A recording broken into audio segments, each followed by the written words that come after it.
Thanks for tuning into Hearthstone Media, where we use our superpower of hindsight to rewrite stories and hopefully improve them in the process. Now the first thing, despite the headline, I like Agents of S.H.I.E.L.D. and have watched all the seasons.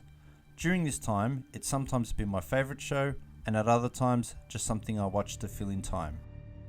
This video will look at how implementing some changes to the first season would have created a more focused and relevant TV show, one that wouldn't have lost the viewers as it did, and created a platform for S.H.I.E.L.D. to grow and improve throughout the years. At the end, we'll present 5 changes to the pilot episode that we believe would have saved S.H.I.E.L.D. from its early decline. Firstly, we're going to compare S.H.I.E.L.D.'s TV ratings to a successful show to get an idea where S.H.I.E.L.D. started to fall, and that show is The Walking Dead. As we look at The Walking Dead's ratings, we see that it grew season after season with great stories and characters focused on a group of people trying to survive in the zombie apocalypse, on their way to finding a new safe home. On the way, it became the most watched show on TV. But when we compare this to S.H.I.E.L.D., we see that S.H.I.E.L.D. actually started in a much stronger position, but quickly lost its viewership, and this has continued throughout its run. This tells us that there was interest and demand for a show like S.H.I.E.L.D., but very early on, the interest wasn't maintained and it never recovered.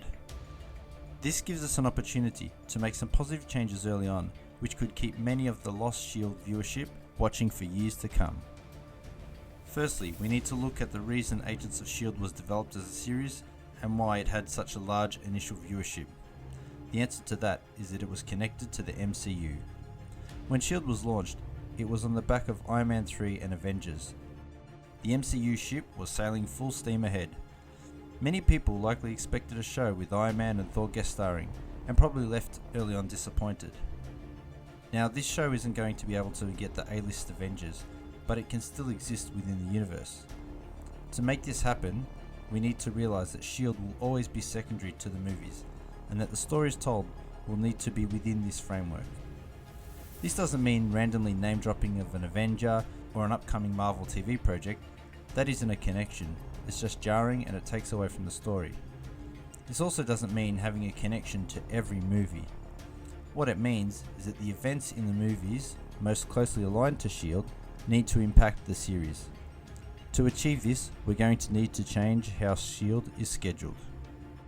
The S.H.I.E.L.D. is set up like many shows, with a programming schedule of September to December, a mid-season break, then March to May, to align with the ratings periods.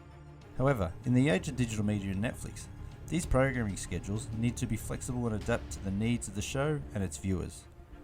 If S.H.I.E.L.D.'s best weapon is the MCU movies, we need to align the series with them rather than sticking to the old rating systems and just sit by and watch the viewers drop off. S.H.I.E.L.D. as an organisation has close ties to both the Avengers and Captain America movies. Thus, we should aim to connect S.H.I.E.L.D. with these movies.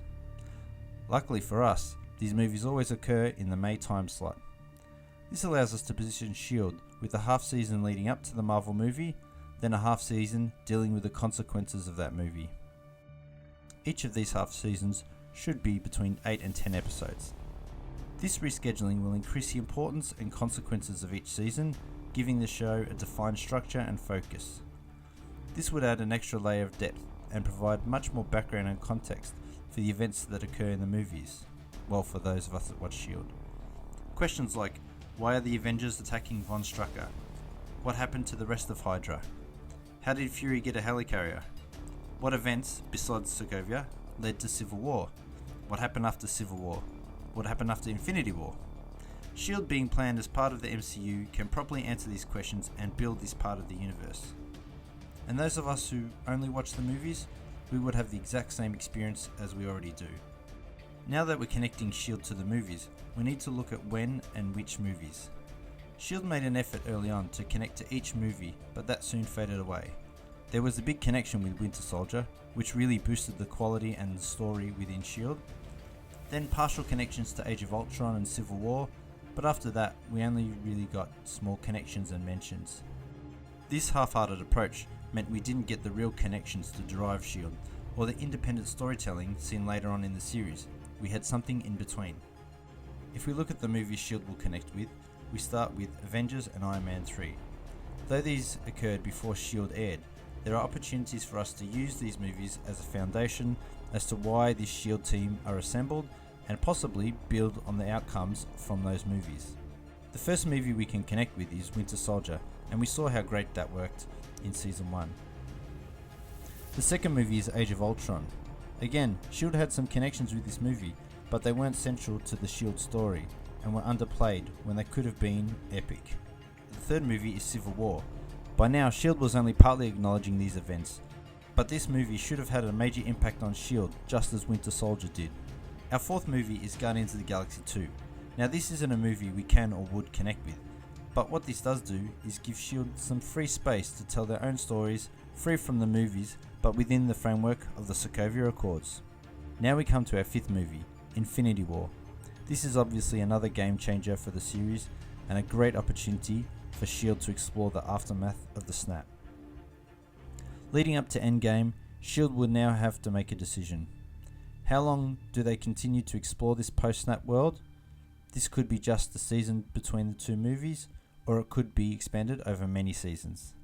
Connecting S.H.I.E.L.D. with these movies will really help increase the focus of each season.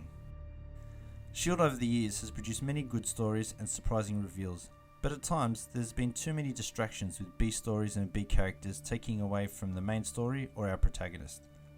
This creates a lack of focus on the main story, which is seen with multiple stories running simultaneously that sometimes tied together, though other times they're reaching conclusions at different times. By aligning the series with the Marvel movie, we can now focus the series into two main stories, before the event and after the event, and through this framework, all other sub-stories would be connected with that main story. Imagine Series 1 with 8 to 10 episodes leading up to Winter Soldier. The pace and story would have been a lot quicker, those filler episodes would have been cut, and we would have had a great conclusion. This leads perfectly into the second half of the season, which focuses on the fall of S.H.I.E.L.D. and the emergence of Hydra. In Series 2, the battle to take out the heads of Hydra takes center stage. Coulson's issues with alien writing and his secret work on the Theta Protocol would give both his team and the audience real suspicions about his allegiance, especially after Van Strucker's comments in the after-credits scene. After Age of Ultron, the series could now focus on Skye, her father, and the Inhumans. Leading into Season 3, our focus is on the spread of Inhumans, the Inhumanity event. We have the opportunity to sow the seeds of Civil War.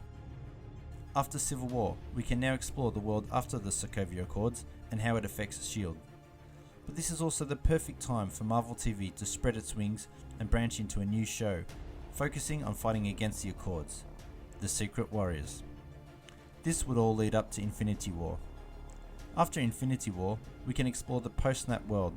This would leave us with only half the cast, which brings us to the next tweak. S.H.I.E.L.D.'s cast has grown over the years, peaking with 10 characters in Season 3 and 4, and now down to 8. This amount of characters prevents us from focusing on our protagonists or the characters most connected with the story.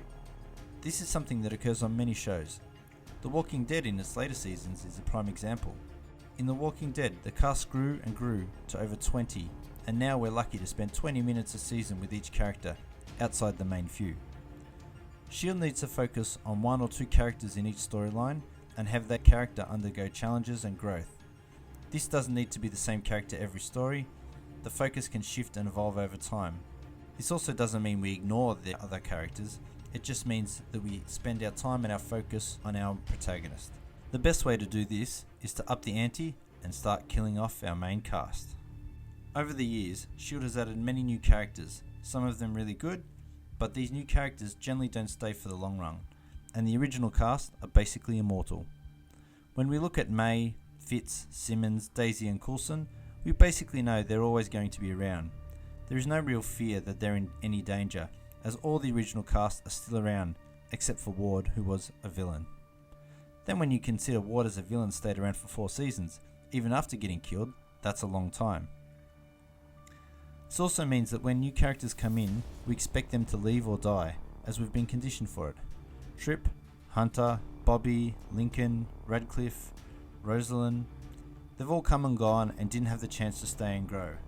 Only Mac and Yo-Yo have hung around. If we want S.H.I.E.L.D. to continue for years and years, we need renewal of the cast, just as The Walking Dead did successfully for the first 5 seasons. If you look at The Walking Dead, and spoilers if you haven't watched, we see quite a few main characters die, such as Shane, Laurie, T-Dog, Herschel, Sophia, Dale, Andrea, and more.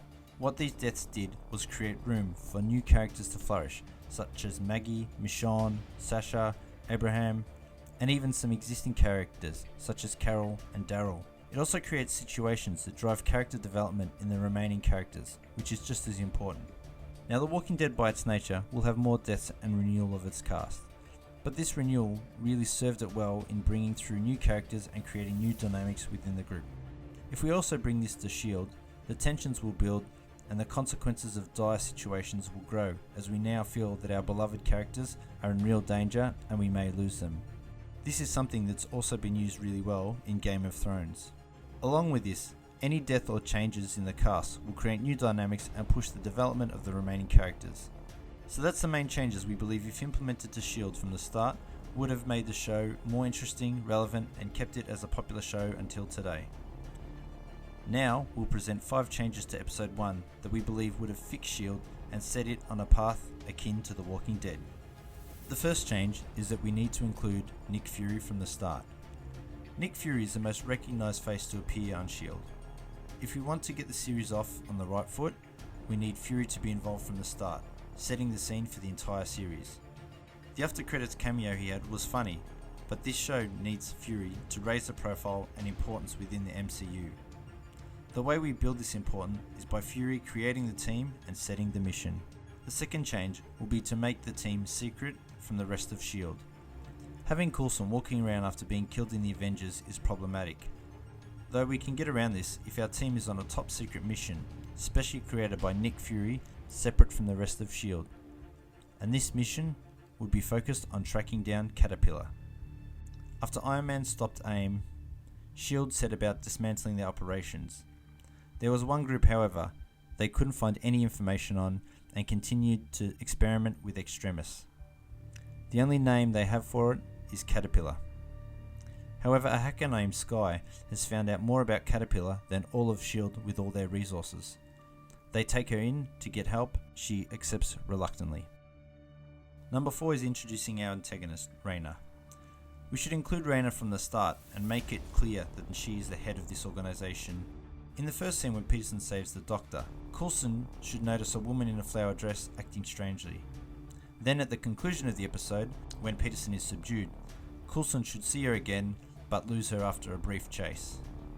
At the end of the episode, Raina meets with Poe and they speak of the clairvoyant, creating mystery about their boss. What this does is create a goal for the series to bring down Caterpillar and the clairvoyant and create a bit of mystery around who is this clairvoyant. And lastly, we see that Sky has other allegiances. After proving her worth on the first mission, Sky reluctantly joins the team, but we immediately find out that she secretly sends a text message to someone saying she's in. This creates doubt about her loyalty and creates tensions for the following episodes. These changes, along with the mystery of Coulson still being alive, we think would have elevated S.H.I.E.L.D. to a higher level and kept many more fans on for the long haul. So that's how we think S.H.I.E.L.D. could have been improved. If you're interested in watching the full Season 1 rewrite, like the video and let us know in the comments. Thanks for watching.